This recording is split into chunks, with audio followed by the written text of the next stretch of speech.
My dear students, welcome back to my channel.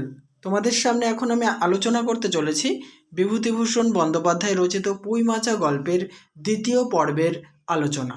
হ্যাঁ বন্ধুরা, প্রথম পর্বে আমি প্রথম 4টি পেজ একদম লাইন ধরে মানে বিশ্লেষণ করে, অর্থ বিশ্লেষণ করে আলোচনা করে দিয়েছি।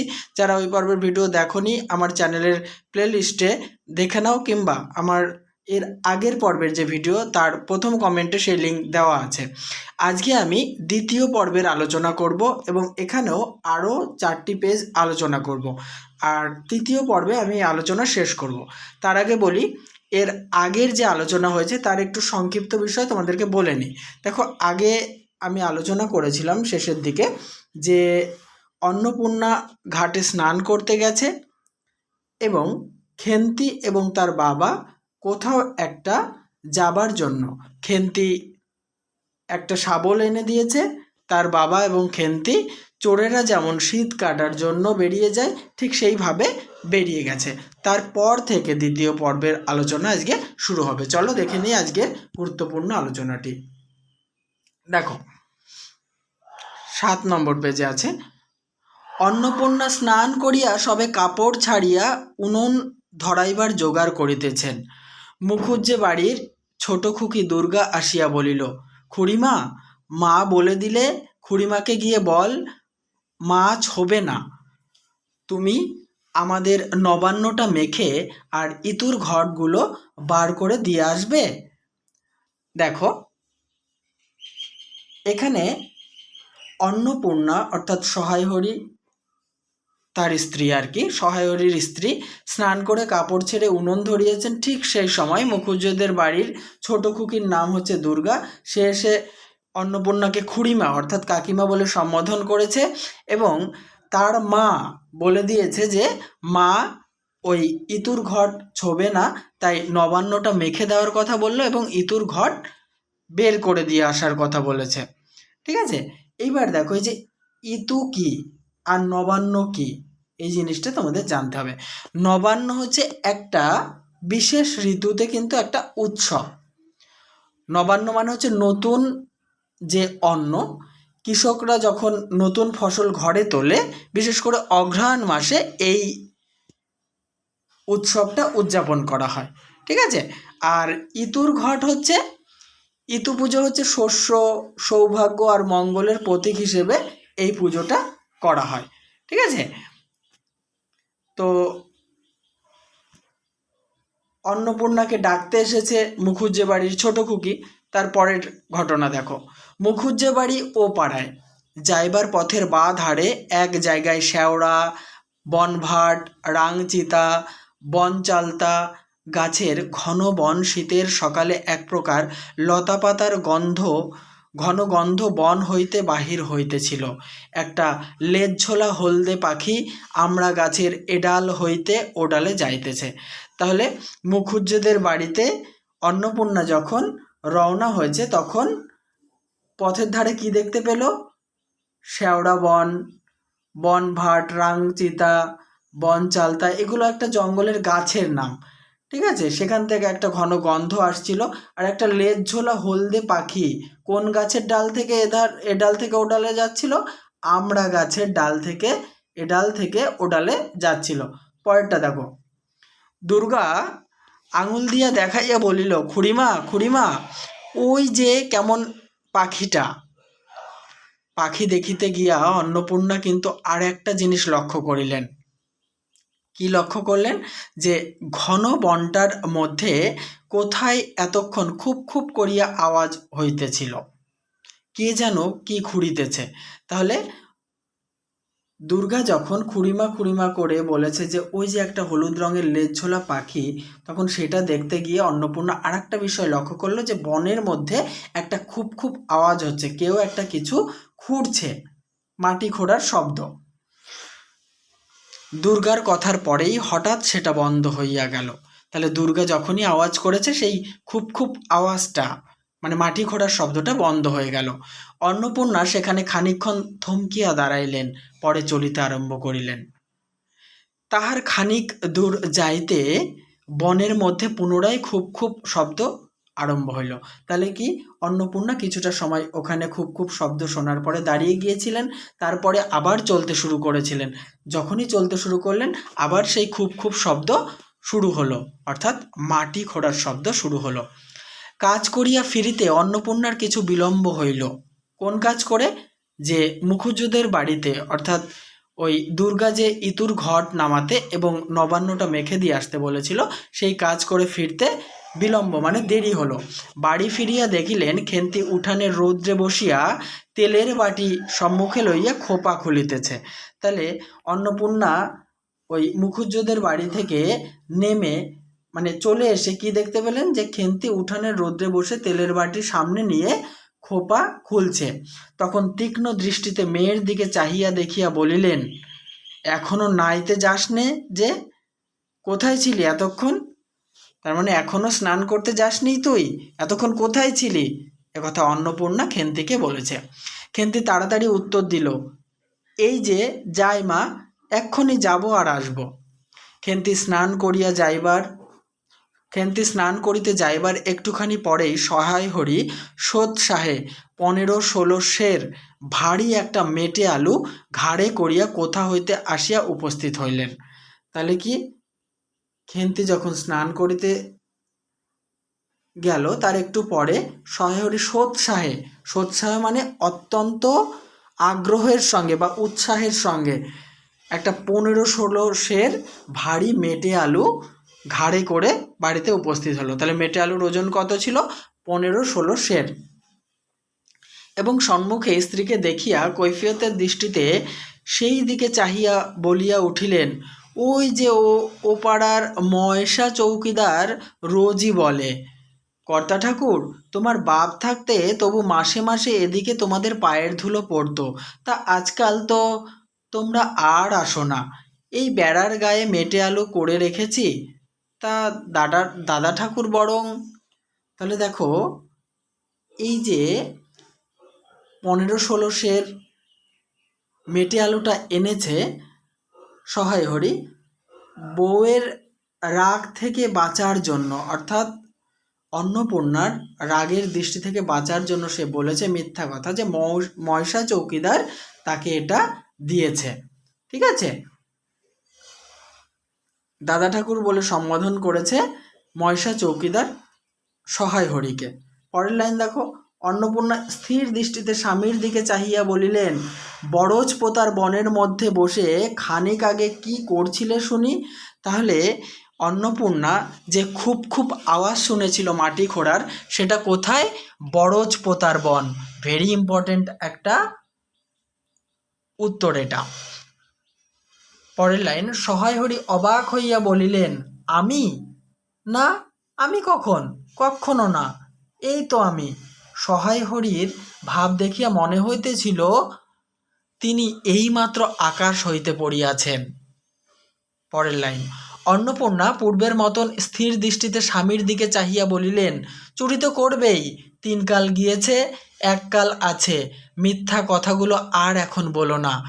আমি সব জানি, মনে ভেবেছিলে আপদ ঘাটে গিয়েছে আর কি। দুর্গার মা ডেকে পাঠিয়েছিল, ও পাড়ায় যাচ্ছি, শুনলাম বরজপোতার বনের মধ্যে কি সব খুব খুব শব্দ, তখনই আমি বুঝতে পেরেছি। তাহলে কি, যে ওই যে বরজপোতায় মুখুজ্যেদের বাড়িতে যাওয়ার সময়, মানে দুর্গাদের বাড়িতে যাওয়ার সময় বরজপোতার বনের মধ্যে যে খুব খুব আওয়াজ শুনেছিল অন্নপূর্ণা, সেটা আসলে এই সহায় হরি মাটি খুঁড়ে ওই 15-16 সের মেটে আলু নিয়ে এসেছে। ঠিক আছে, সেটা অন্নপূর্ণা আগেই টের পেয়েছিলেন। তখনই আমি বুঝতে পেরেছি, সাড়া পেয়ে শব্দ বন্ধ হয়ে গেল। যেই আবার খানিক দূর গেলাম, আবার দেখি শব্দ। তোমার তো ইহকালও নেই, পরকালও নেই, চুরি করতে, ডাকাতি করতে, যা করতে ইচ্ছে হয় করো, কিন্তু মেয়েটাকে আবার এর মধ্যে নিয়ে গিয়ে ওর মাথা খাওয়া কিসের জন্য? অন্নপূর্ণা সহায় হরির প্রতি রেগে গিয়ে বলেছে, তোমার ইহকাল পরকাল কিছু নেই। ইহকাল মানে এই জগতের পাপ পুণ্যের বিষয়, আর পরকাল মানে যে এই জগতে যে পাপ পুণ্য করেছে তার পরবর্তীতে যে আর কি একটা ভালো স্থান পাওয়া আমাদের শাস্ত্র অনুযায়ী, যে সেটা স্বর্গে যাবে না নরকে যাবে এরকম একটা ব্যাপার, সেই পরকাল সেটাও তোমার নেই। তাই তুমি যা হয় করতে হয় করো, কিন্তু মেয়েটাকে এর মধ্যে টেনে এনেছো কেন? মেয়েটাকে নিয়ে গেছো কেন এই চুরির কাজ করতে? সহায় হরি হাত নাড়িয়া বরজ পোতায় তাহার উপস্থিত থাকার বিরুদ্ধে কতকগুলি প্রমাণ উত্থাপন করিবার চেষ্টা করিতে গেলেন, কিন্তু স্ত্রীর চোখের দৃষ্টির সামনে তাহার বেশি কথাও জোগাইল না। তাহলে কি সহায় হরি চেয়েছিলেন যে বরজপোতার বনে তিনি যাননি, তিনি সেখান থেকে মেটে আলো আনেননি, এমন একটা প্রমাণ করবার চেষ্টা করলেন, কিন্তু অন্নপূর্ণা এতটাই ক্ষিপ্ত হয়ে গেছিল যে স্ত্রীর সামনে সহায় হরি আর বেশি কথা বলতে পারলেন না। বা নেক্সট লাইন দেখো, কথিত উক্তিগুলির মধ্যে কোনো পূর্বাপৌর্য সম্বন্ধ খুঁজিয়া পাওয়া গেল না। পূর্বাপৌর্য মানে হচ্ছে আগে বা পরের, ঠিক আছে, এই শব্দটা ভেরি ইম্পর্টেন্ট। পূর্বাপৌর্য মানে আগে বা পরের বা আগে পরের, ঠিক আছে, এর মধ্যে কোনো সম্বন্ধ খুঁজে পাওয়া গেল না। আধ ঘন্টা পরে খেন্তি স্নান সারিয়া বাড়ি ঢুকিল। তাহলে খেন্তি কতক্ষণ পরে স্নান করে বাড়ি ঢুকেছিল? আধ ঘন্টা পরে। সম্মুখস্থ মেটে আলুর দিকে একবার আর চোখে চাহিয়াই নিরীহ মুখে উঠানের আলনায় অত্যন্ত মনোযোগের সহিত কাপড় মেলিয়া দিতেছিল। তাহলে খেন্তি আধ ঘন্টা পরে স্নান সেরে এসে কেমন মুখে আলনায় কাপড় মেলেছিল? নিরীহ মুখে, অত্যন্ত মনোযোগের সাথে, ঠিক আছে, এগুলো সব শর্ট কোশ্চেন। অন্নপূর্ণা ডাকিলেন, খেন্তি এদিকে আয় একবার, এদিকে একবার আয় তো, শুনে যা। মায়ের ডাক শুনিয়া খেন্তির মুখ শুকাইয়া গেল। কারণ কি খেন্তির মুখ শুকিয়েছিল কেন? কারণ সে বাবার সঙ্গে মেটে আলো চুরির কাজে গিয়েছিল। সে ভেবেছিল যে মা হয়তো তাকে ভীষণ বকা দেবে এইবার। সে ইতস্তত করিতে করিতে মায়ের নিকট আসিলে তিনি জিজ্ঞাসা করিলেন, এই মেটে আলুটা দুজনে মিলে তুলে এনেছিস না? এই মেটে আলুটা দুজনে মিলে তুলে এনেছিস না? এই কথা কে কাকে বলেছেন?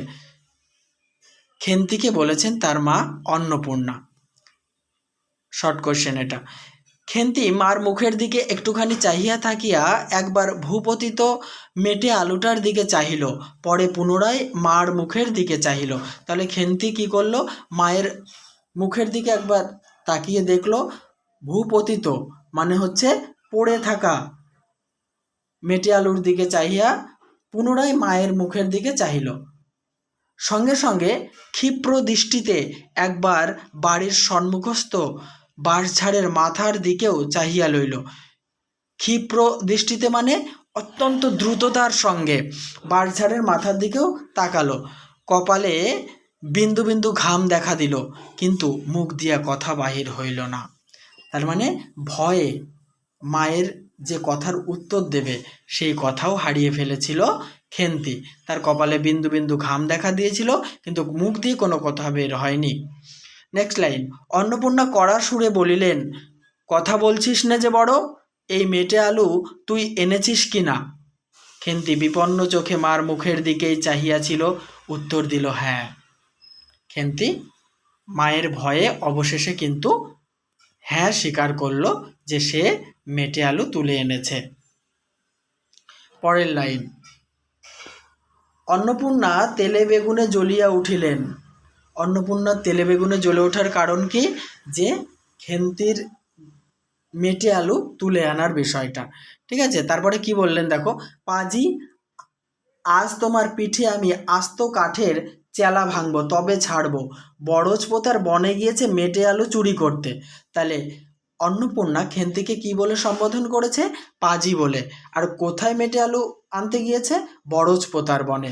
সমত্ত মেয়ে বিয়ের যোগ্যী হয়ে গেছে কোন কালে?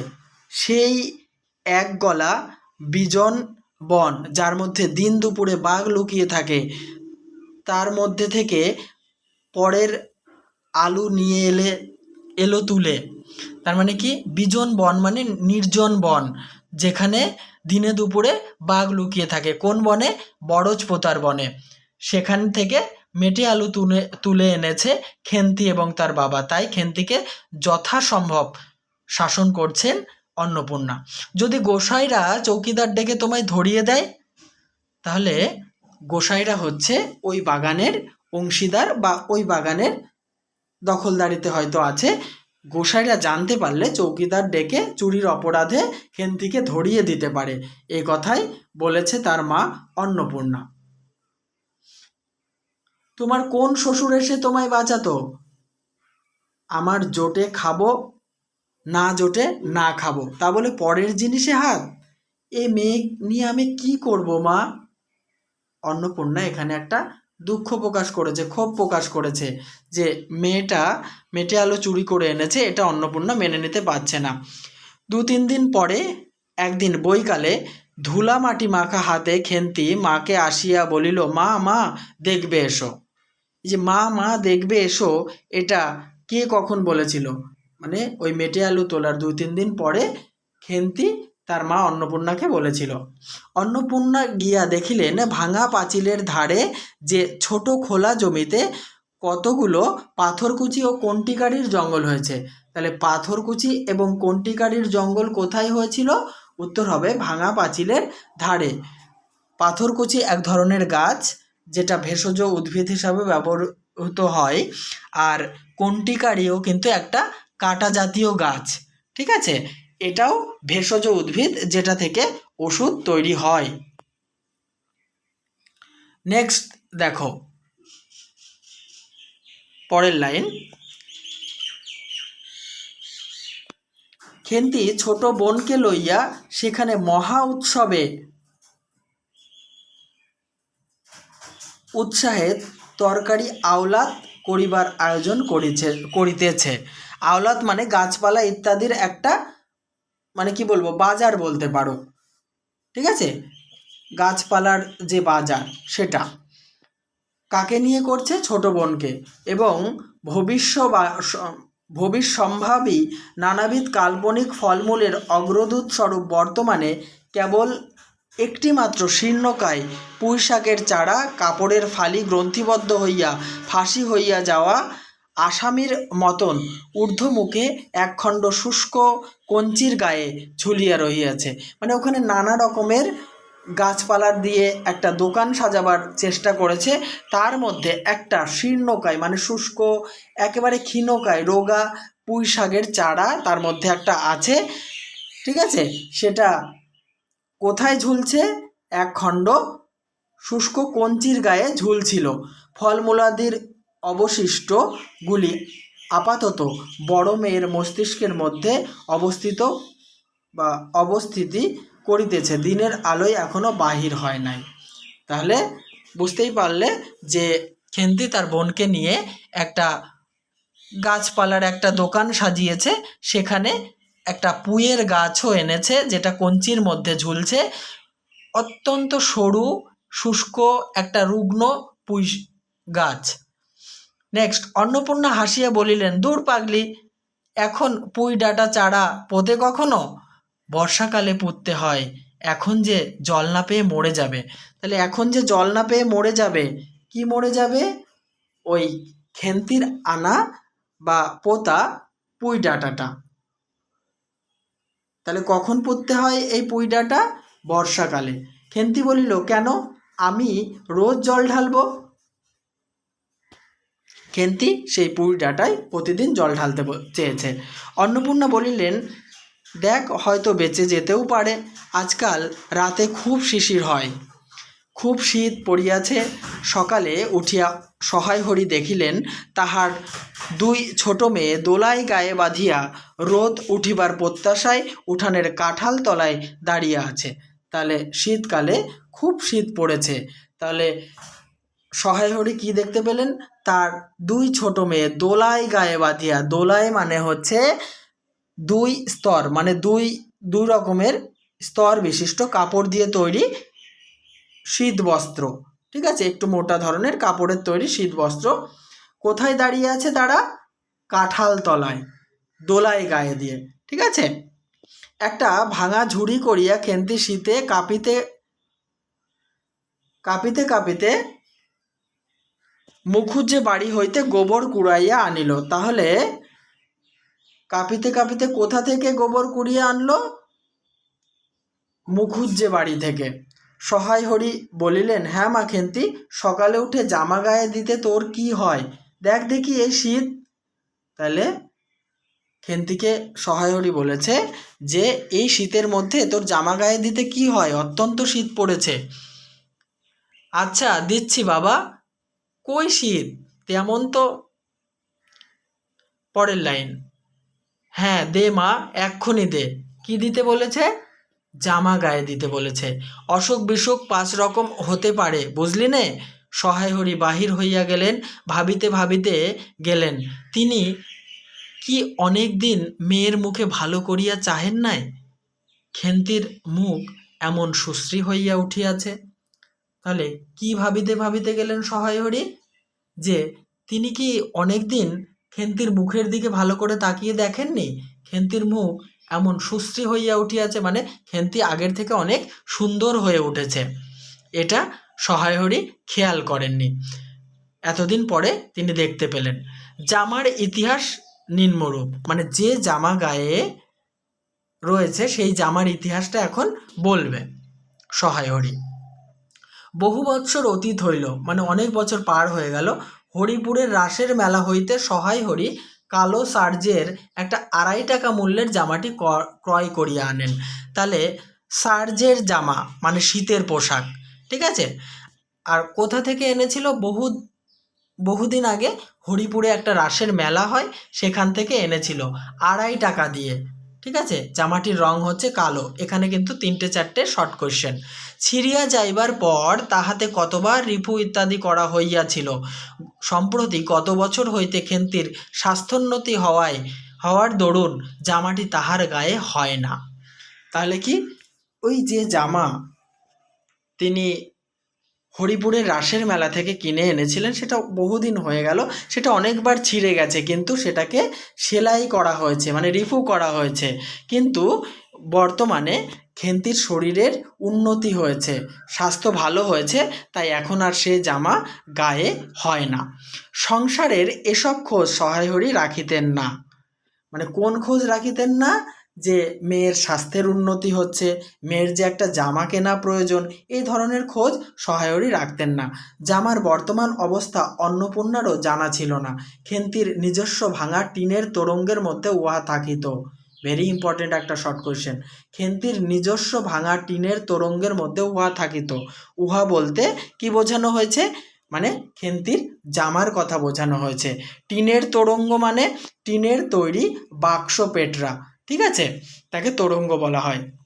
দেখো, পৌষ সংক্রান্তি মানে পৌষ মাসের যে শেষ দিন আর কি, যে দিনে পিঠে পুলি তৈরি করে আমাদের হিন্দু ঘরের বাঙালি বধূরা।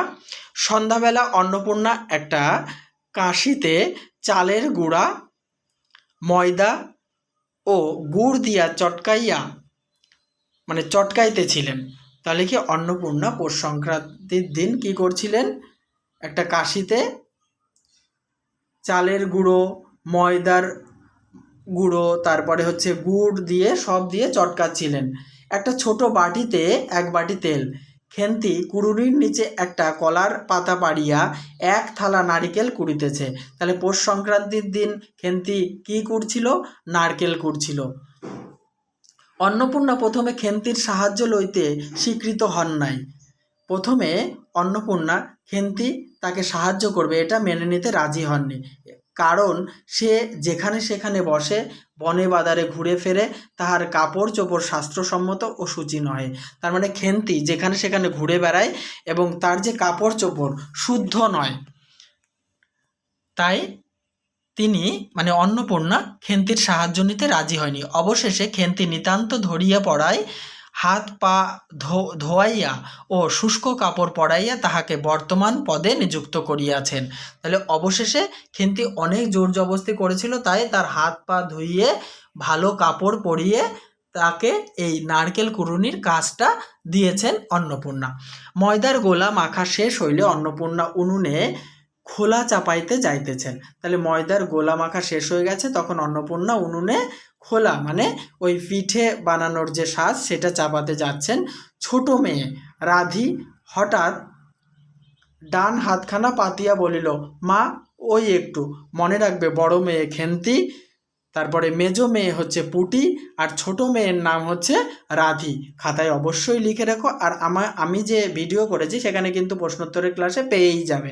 তাহলে ছোট মেয়েটি হাত পেতে কি বলল, ওই যে ময়দার যে গোলাটা একটু চাইলো। ছোটবেলায় অনেকেই আটা ময়দার গোলা মাখা হলে সেটা খেতে আমরা সবাই ভালোবাসতাম। পরের লাইন দেখো, অন্নপূর্ণা বড় গামলা হইতে একটুখানি গোলা তুলিয়া হাতের আঙুল 5টি দ্বারা একটি বিশেষ মুদ্রা রচনা করিয়া সেটুকু রাধির প্রসারিত হাতের উপর দিলেন। তাহলে অন্নপূর্ণা রাধির হাতে ময়দার একটা ছোট গুলি তৈরি করে দিলেন। মেজময়ে পুটি অমনি ডান হাতখানা কাপড়ে তাড়াতাড়ি মুছিয়া লইয়া মার সামনে পাতিয়া বলিল, মা আমায় একটু। তাহলে ছোট মেয়ে রাধি যখন ওই ময়দার গোলা নিয়েছে, তখন মেজময়ে পুটিও কিন্তু হাত পেতে বলল, মা আমাকেও একটু দাও। খেন্তি সূচি বস্ত্রে নারিকেল কুড়িতে কুড়িতে লুব্ধ নেত্রে মধ্যে মধ্যে এদিকে চাহিতেছিল। তাহলে কি, খেন্তি নারকেল কুড়ছিল, কিন্তু তার দৃষ্টিটা ছিল ওই বোনদের দিকে, যে বোনেদের মা কি দিচ্ছে, মা হচ্ছে ওই ময়দার গোলা দিচ্ছে, সেটা কিন্তু আর চোখে খেন্তি দেখছিল। লুব্ধ দৃষ্টিতে মানে লোলুপ দৃষ্টিতে, লোভের সাথে তার দিকে মানে তাকিয়ে দেখছিল। অন্নপূর্ণা বলিলেন, দেখি নিয়ে আয় খেন্তি ওই নারকেল মালাটা। নারকেল মালা হচ্ছে নারকেল কুড়ুনির পর যে অবশিষ্ট একটা খোল থাকে না, সেটাকে নারকেল মালা বলা হয়। ওতে তোর জন্য একটু রাখি। খেন্তি ক্ষিপ্ত হস্তে, এটা ক্ষিপ্ত হবে না, ক্ষিপ্র হবে, এই টেক্সট বইতে অনেকগুলি বানান মিস্টেক আছে। ক্ষিপ্র হস্তে মানে অত্যন্ত দ্রুততার সঙ্গে নারিকেলের উপরের মালাখানা যাহাতে ফুটা নাই সেখানে সরাইয়া দিল। অন্নপূর্ণা তাহাতে একটু বেশি করিয়া গোলা ঢালিয়া দিলেন। তাহলে কি, ময়দার যে গোলা সেটা কিসের ওপরে ঢেলে দিলেন, নারকেল মালায়। কেমন মালাটা ছিল, সেটাতে ফুটো ছিল না, সেরকম একটা মালায় খেন্তির জন্য ময়দার গোলা ঢেলে দিলেন। মেজমেয়ে পুটি বলিল, জ্যাঠাইমারা অনেকখানি দুধ নিয়েছে, রাঙা দিদি ক্ষীর তৈরি করছিল, তাদের অনেক রকম হবে মানে অনেক রকমের পিঠে হবে। জ্যাঠাইমার মেয়েকে রাঙা দিদি, ঠিক আছে, ভেরি ইম্পর্টেন্ট কোয়েশ্চেন। খেন্তি মুখ তুলিয়া বলিল, এ বেলা আবার হবে নাকি? ওরা তো ও বেলা ব্রাহ্মণ নেমন্তন্ন করেছিল, সুরেশ কাকাকে আর ও পাড়ার তিনুর বাবাকে। তাহলে পৌষ সংক্রান্তির দিন রাঙা দিদিরা অর্থাৎ মানে কিংবা জ্যাঠাইমারা ব্রাহ্মণ নেমন্তন্ন করেছে বিকেলবেলায়। কোন কোন ব্রাহ্মণকে নেমন্তন্ন করেছে? সুরেশ কাকা আর হচ্ছে তিনুর বাবাকে নেমন্তন্ন করেছে, ঠিক আছে, এ কথা বলেছে খেন্তি। ও বেলা তো পায়েস, ঝোল, পুলি, মুগ তক্তি এইসব হবে। তাহলে কি কি পিঠে হবে? পায়েস হবে, তারপরে হবে ঝোল পুলি মানে ঝোলা টাইপের যে পুলি পিঠে। মুগ তক্তি মানে হচ্ছে মুগ ডাল দিয়ে তৈরি করা এক ধরনের পিঠে, যাকে মুগ তক্তি বলা হয়। শেষ পেজ দেখো। পুটি জিজ্ঞাসা করিল, হ্যাঁ মা, ক্ষীর নইলে নাকি পাটিসাপটা হয় না? পুটি তার মা অন্নপূর্ণাকে কি জিজ্ঞাসা করলো, যে মা, ক্ষীর না হলে যে সত্যি কি পাটিসাপটা হয় না? খেদি বলছিল, ক্ষীরের পুর না হলে কি আর পাটিসাপটা হয়? তাহলে ক্ষীরের পুর মানে ক্ষীরের যে নারকেল দিয়ে তৈরি করা ক্ষীরের যে বিষয়টা, সেই ক্ষীর না দিলে নাকি পাটিসাপটা হয় না। এটা কাকে বলেছিল খেদি? পুটিকে বলেছিল। তাই পুটি আবার অন্নপূর্ণাকে জানতে চাইছে, তার মাকে জানতে চাইছে যে মা, ক্ষীর না হলে কি সত্যি পাটিসাপটা হয় না? আমি বললাম, কেন, আমার মা তো শুধু নারকেলের ছাই দিয়েই করে, সে তো কেমন ভালো লাগে। তাহলে আমি বললাম বলতে কাকে বোঝানো হয়েছে? পুটিকে। পুটি খেদিকে বলেছে তার মা নারকেলের ছাই দিয়েই সেই পাটিসাপটা করে, সেটা খেতে অত্যন্ত ভালো লাগে। পরের লাইন, অন্নপূর্ণা বেগুন বোটায় একটুখানি তেল লইয়া খোলায় মাখাইতে মাখাইতে প্রশ্নের সদুত্তর খুঁজিতে লাগিলেন। তাহলে অন্নপূর্ণা একটা বেগুনের বোঁটায় তেল দিয়ে ওই যে পিঠে বানানোর সাজ, ওই সাজে কিন্তু তেল না দিলে পিঠে ভালো উঠতে চায় না, তাই সেটা দিচ্ছিল আর পুটির এই কথার উত্তর খুঁজছিল। খেন্তি তখন উত্তর দিল, খেদির ওসব কথা, বলছে খেদির ওই সব কথা, খেদির মা তো ভারী পিঠে করে কি না। খেন্তি বলছে খেদির মা তো সেই পিঠে করে, ব্যঙ্গস্বরে আর কি, খেদি যত সব বাজে কথা বলে। ক্ষীরের পুর দিয়ে ঘিয়ে ভাজলেই কি আর পিঠে হলো?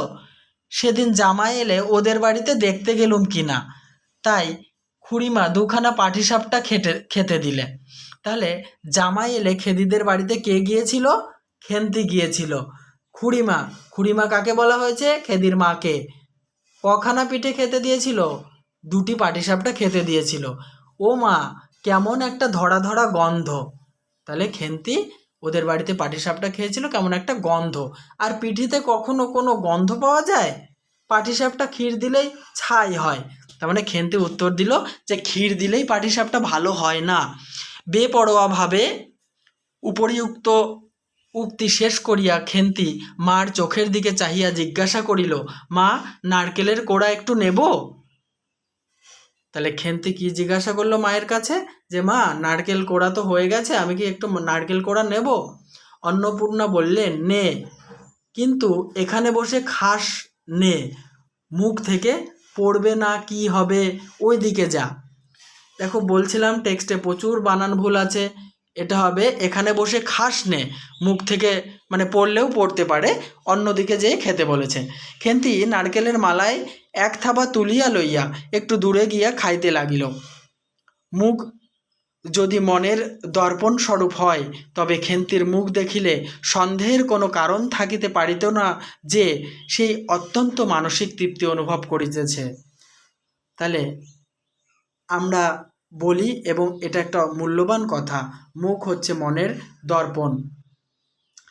তাহলে এটা বোঝা যেত যে খেন্তির মুখে যে আনন্দ, কেন আনন্দ, যে সে নারকেল কোড়া খেয়ে অত্যন্ত তৃপ্তি পাচ্ছে, এটা কিন্তু বোঝা যেত যে মুখ যদি মনের আয়না হতো, তাহলে বোঝা যেত যে খেন্তি নারকেল কোড়া খেয়ে অত্যন্ত তৃপ্তি বোধ করছে, অত্যন্ত আনন্দ পাচ্ছে। ঘণ্টাখানেক পরে অন্নপূর্ণা বলিলেন, ওরে, তোরা সব এক এক টুকরো পাতা পেতে বসতো, দেখি গরম গরম দিই। তাহলে গরম গরম কি দেওয়ার কথা বলেছে? পিঠে দেওয়ার কথা বলেছে। খেন্তি জল দেওয়া ভাত আছে ও বেলার, বার করে নিয়ে আয়। তাহলে ও বেলার জল দেওয়া ভাত কাকে বার করে আনতে বলেছে? অন্নপূর্ণা খেন্তিকে। খেন্তির নিকট অন্নপূর্ণা এ প্রস্তাব যে মনোভূত হইল না, তাহা তার মুখ দেখিয়া বোঝা গেল। মানে কোন প্রস্তাব? এই জল দেওয়া যে পান্তা ভাত আনার কথা বলেছে খেন্তিকে, এটা খেন্তির মনোভূত হলো না বা মনের মতো হলো না। কেন? কারণ হচ্ছে খেন্তি পিঠে খেতে খুব ভালোবাসতো, কিন্তু সেই পিঠের বদলে জল দেওয়া ভাত খাওয়া তার মনের ইচ্ছা পূরণ করতে পারেনি। পুটি বলিল, মা, বর্দি পিঠেই খাক, ভালোবাসে, বরং ভাত বরং থাকুক, আমরা কাল সকালে খাবো। তাহলে পুটি বলছে, মা, দিদি তো পিঠে খেতে ভালোবাসে, তাহলে বর্দি পিঠেই খাক, ভাত কালকে আমরা সকালে খেয়ে নেব। খান কয়েক খাইবার পরে মেজো মেয়ে পুটি খাইতে চাহিল না। কয়েকটি খাওয়ার পরে মেজো মেয়ে পুটি আর পিঠে খেতে চাইল না। এর কারণ কি দেখো, সে নাকি অধিক মিষ্টি খাইতে পারে না। তাহলে পুটি পিঠে খেতে চায়নি কেন? সে অধিক মিষ্টি মানে অতিরিক্ত মিষ্টি খেতে পারে না। সকালে মানে সকলের খাওয়া শেষ হইয়া গেলেও খেন্তি তখনও খাইতেছে। সে মুখ বুজিয়া শান্তভাবে খায়, বড় একটা কথা কহে না। কার কথা বলা হয়েছে? কে মুখ বুজে শান্তভাবে খায়? খেন্তি। খাওয়ার সময় সে কথা বলে না। অন্নপূর্ণা দেখিলেন সে কম করিয়াও 18-19 খানা খাইয়াছে। তাহলে খেন্তি কতগুলো পিঠে খেয়েছিল? ভেরি ইম্পর্টেন্ট কোয়েশ্চেন এটা। কম করে 18-19 খানা পিঠে খেয়ে ফেলেছিল। জিজ্ঞাসা করিলেন, খেন্তি, আর নিবি? খেন্তি খাইতে খাইতে শান্তভাবে সম্মতিসূচক ঘাড় নাড়িল, মানে আরও হলেও তার আপত্তি নেই, সে নিতে রাজি আছে, এমনভাবে ঘাড় নাড়ল। অন্নপূর্ণা তাহাকে আরও কয়েকখানা বা খান কয়েক দিলেন। কি দিলেন? পিঠে। খেন্তির মুখ ঈষৎ মানে মুখ চোখ ঈষৎ উজ্জ্বল দেখাইলো। তাহলে আনন্দে এবং প্রাপ্তির যে আনন্দ, সেই জন্য তার চোখ মুখ আনন্দে উজ্জ্বল হয়ে উঠল। হাসি ভরা চোখে মার দিকে চাহিয়া বলিল, বেশ খেতে হয়েছে মা, ওই যে তুমি কেমন ফেনিয়ে নাও, ওতেই কিন্তু। সে পুনরায় খাইতে লাগিল। তাহলে খেন্তি পিঠের তারিফ করলো, পিঠের প্রশংসা করলো। কেন? বলছে মা তুমি কেমন একটা ফেনিয়ে নাও। ফেনিয়ে নাও মানে আটাটা মানে জল দেওয়ার পরে ভালো করে ঘুটে নেওয়া, বারবার সেটাকে চারিপাশে ঘুটে নিয়ে যত ঘোটা যাবে তত সেটা মানে মোলায়েম হবে এবং খেতেও স্বাদ হবে। অন্নপূর্ণা হাতা খুন্তি চুলি তুলিতে তুলিতে সস্নেহে তার এই শান্ত নিরীহ একটু অধিক মাত্রায় ভোজনপটু মেয়েটির দিকে চাহিয়া রইলেন। তাহলে শান্ত নিরীহ অধিক মাত্রায় ভোজনপটু মেয়েটিকে, মেয়েটি হচ্ছেন খেন্তি। মনে মনে ভাবিলেন, খেন্তি আমার যার ঘরে যাবে তাদের অনেক সুখ দেবে।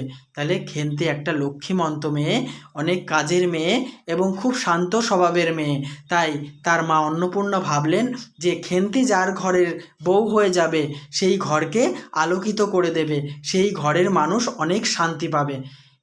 এমন ভালো মানুষ কাজকর্মে বকো মারো গাল দাও টু শব্দ মুখে নেই, উঁচু কথাও কখনো শোনে নেই।